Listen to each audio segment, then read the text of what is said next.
I did not come here seeking a mythical army. I was sent to study alongside my brother, that someday I might be as great a leader as he is. This territory was once the heart of King Solomon's mighty empire. According to legend, it holds a secret we are sworn to protect. Perhaps that secret is the reason the fortress is much sought after by neighboring kingdoms. It seems as the prince haven't had enough adventures, as Ubisoft has brought us yet another installment from the reclaimed Prince of Persia series, called The Forgotten Sands. Is there still some place left for the prince to climb upon, or has the sand already overshadowed him? Story. Contrary to Prince of Persia's 2008 installment, The Forgotten Sand is set in a Sands of Time story timeline, taking place between Prince of Persia: The Sands of Time and Prince of Persia: Warrior Within.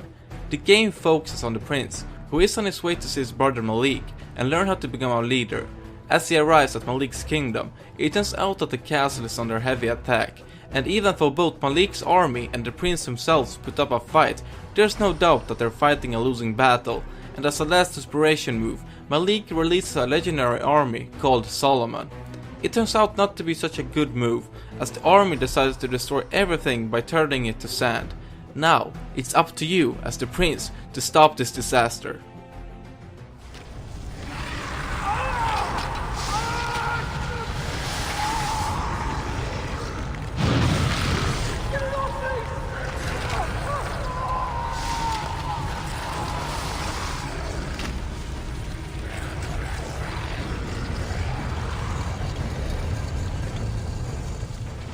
Gameplay.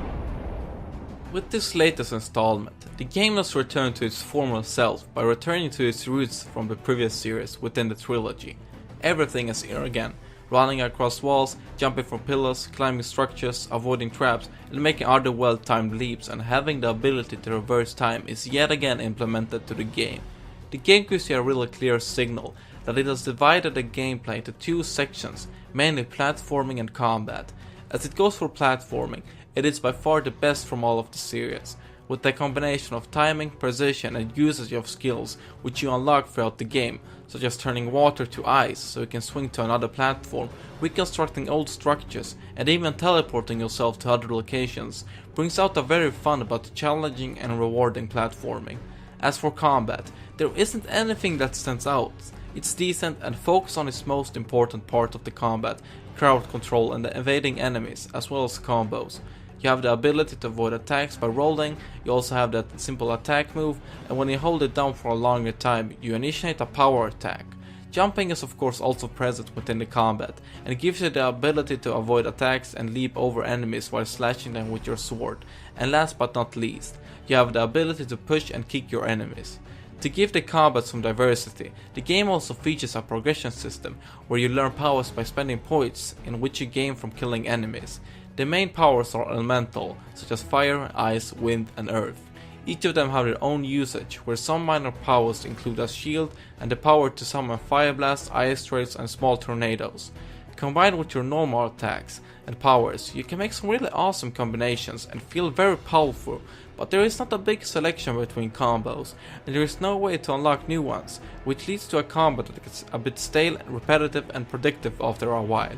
Don't get me wrong, the combat is actually fun, but it could be so much better if a greater efficiency would have been laid on its progression and rewarding system.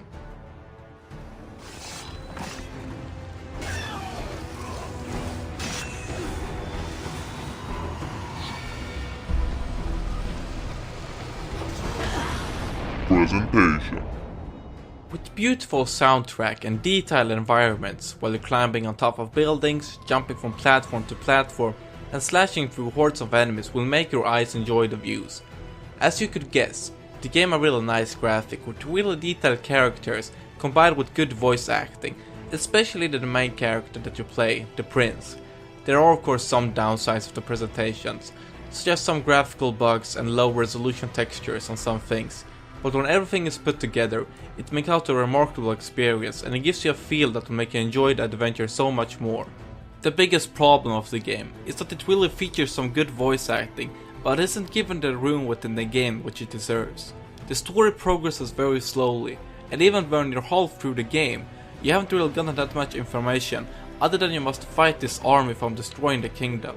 The story opens itself up in the end, and tries to explain the history and events that are happening around you, but it feels very rushed and not well thought out, which makes you feel somehow disconnected with the world. It's a sad thing to see, as the world seems to be very interested and clearly has some potential to actually make at least an enjoyable story, but as it isn't touched upon, you really start to lose interest in characters and events that are happening around you. My people, the Marid, moved rivers, created aqueducts. We kept the waters flowing, bringing life to the desert. Verdict. Prince of Persia: The Forgotten Sand is in the end a fun and enjoyable game. It has not done anything revolutionary in terms of gameplay or graphical segments, but in the end, it's a really decent game that has really few flaws. Sure, the combat was short in some aspect, but it's still very enjoyable, and together with the thought out platforming forms a really nice mix, and gives you two different views from how the game is meant to be played. So, if you have been waiting for a good platformer with combat and can look through the clumsy story, Prince of Persia: The Forgotten Sand is a good pick.